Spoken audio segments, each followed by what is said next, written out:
السلام علیکم ورحمۃ اللہ وبرکاتہ۔ امید ہے کہ آپ تمام حضرات بخیر و عافیت سے ہوں گے۔ آپ تمام حضرات کی خدمت میں ذی الحجہ کے شروع کے دنوں میں کیے جانے والے اعمال اللہ تعالیٰ کو بے حد پسند ہے۔ آپ خود سنیے حضرت مولانا یونس پالنپوری دامت برکاتہم کی زبانی۔ پہلی ذی الحجہ سے لے کر 10 ذی الحجہ تک کے دن اور راتیں اس کی بہت بہت بہت بہت 4 مرتبہ کہتا ہوں فضیلت حدیث شریف میں آتی ہیں۔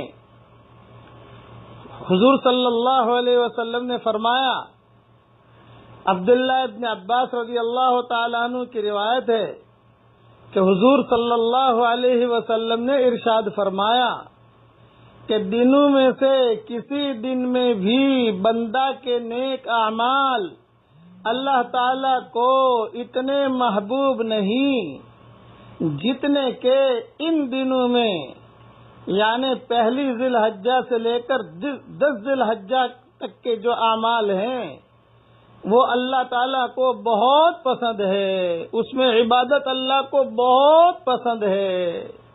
صحابہ نے عرض کیا، یا رسول اللہ صلی اللہ علیہ وسلم، کیا جہاد سے بھی افضل؟ آپ نے فرمایا، ہاں جہاد سے بھی افضل ہے، البتہ وہ شخص جو اپنی جان اور مال لے کر جہاد میں جائے اور شہید ہو جائے، بس وہ شخص افضل ہوگا، باقی کوئی افضل نہیں ہو سکتا۔ یہ حدیث بخاری شریف میں ہے۔ اور ابو ہریرہ رضی اللہ تعالیٰ عنہ سے روایت ہے کہ حضور صلی اللہ علیہ وسلم نے ارشاد فرمایا کہ دنوں میں سے کسی دن میں بھی بندے کا عبادت کرنا اللہ تعالی کو اتنا محبوب نہیں جتنا کہ پہلی ذی الحجہ سے لے کر 10 ذی الحجہ تک میں محبوب ہے۔ اور اس عشرے کے، دھیان سے سننا، اس عشرے کے ہر دن کا روزہ سال بھر کے روزوں کے برابر ہے، اور اس کی ہر رات کے نوافل شب قدر کے نوافل کے برابر ہے۔ یہ حدیث ابن ماجہ اور ترمذی میں ہے۔ اس لیے بہت دھیان میں رکھنا، آپ نے اگر پہلی ذی الحجہ سے لے کر 9 ذی الحجہ تک روزے رکھ لیے تو آپ کو گویا کہ 9 سال کے روزوں کا ثواب مل گیا۔ 5 روزے رکھے، 5 سال کے روزوں کا ثواب مل گیا۔ 3 روزے رکھے، جتنے ہو سکے، یعنی ان دنوں میں پہلی ذی الحجہ جہاں چاند دکھائی دے خوب عبادت میں لگ جاؤ، خوب ادھر ادھر کی ساری باتیں چھوڑ دو، خوب عبادت میں لگو، خوب قرآن پڑھو، خوب ذکر کرو، خوب تلاوت کرو، خوب تہجد پڑھو، اور رات کو جب بھی عبادت، کوئی بھی عبادت کرو، شب قدر کے برابر ثواب ملے گا۔ یہ دونوں حدیث، پہلی حدیث بخاری شریف کی ہے، دوسری حدیث ابن ماجہ اور ترمذی کی ہے۔ اور ایک بات یاد رکھنا کہ 9 ذی الحجہ کا جو روزہ ہے، 9 ذی الحجہ عرفات والا دن جو ہوتا ہے، اس کا روزہ حضور صلی اللہ علیہ وسلم نے فرمایا، جس نے عرفہ کے دن یعنی 9 ذی الحجہ کا روزہ رکھا تو اس کے اگلے سال اور بعد والے 1 سال کے گناہ معاف کر دیے جاتے ہیں۔ ابن ماجہ میں یہ حدیث ہے۔ تب کتنا فائدہ ہو گیا۔ اچھا، اب ایک اشکال ہوتا ہے کہ صاحب یہاں عرفات کا میدان میں جب 9 ذی الحجہ ہوتی ہے تو ہندوستان میں، پاکستان میں، بنگلہ دیش میں کبھی کبھی 8 ذی الحجہ ہوتی ہے۔ کوئی گھبرانے کی بات نہیں بھائی، جہاں آدمی ہے وہاں کی 9 ذی الحجہ مراد ہوگی۔ اور میں تو ایک رائے یہ دیتا ہوں کہ 2 دن کے روزے رکھ لو یار، یہاں والوں کے اعتبار سے بھی روزہ رکھ لو، تمہارے وہاں والوں کے اعتبار سے بھی روزہ رکھ لو، تو روزے کا تو ثواب مل ہی جائے گا، اور جو ہے اگلے پچھلے گناہ معاف ہو ہی جائیں گے۔ یعنی آپ کو اختیار ہے، 2 نہیں رکھنے، 1 رکھنا ہے، تو ہر آدمی جہاں رہتا ہے وہاں کی 9 ذی الحجہ مراد ہوگی، یہ ذہن میں رکھنا۔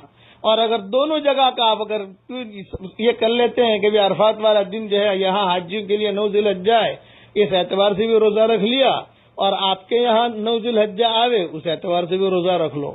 خلاصہ کلام یہ ہے کہ پہلی ذی الحجہ سے خوب عبادت میں لگ جانا ہے، حاجیوں کو تو عبادت کرنی ہی کرنی ہے، لیکن جو حج میں نہیں آئے ان کے لیے بھی یہ ہے کہ خوب عبادت کے اندر لگیں، غفلت میں نہ لگیں۔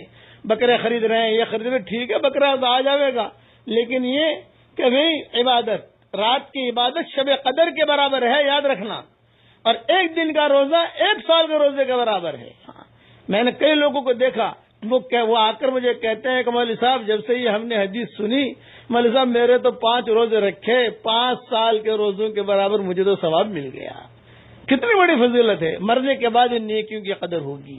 میں مدینہ منورہ سے سبق دے رہا ہوں، اللہ تعالی ہم سب کو ان راتوں کی اور ان دنوں کی قدر کرنے کی توفیق عطا فرمائے، چونکہ پہلی ذی الحجہ اب شروع ہی ہونے والی ہے کچھ دنوں میں، اس لیے خوب استقبال کریں، ان 10 دنوں کا خوب استقبال کریں۔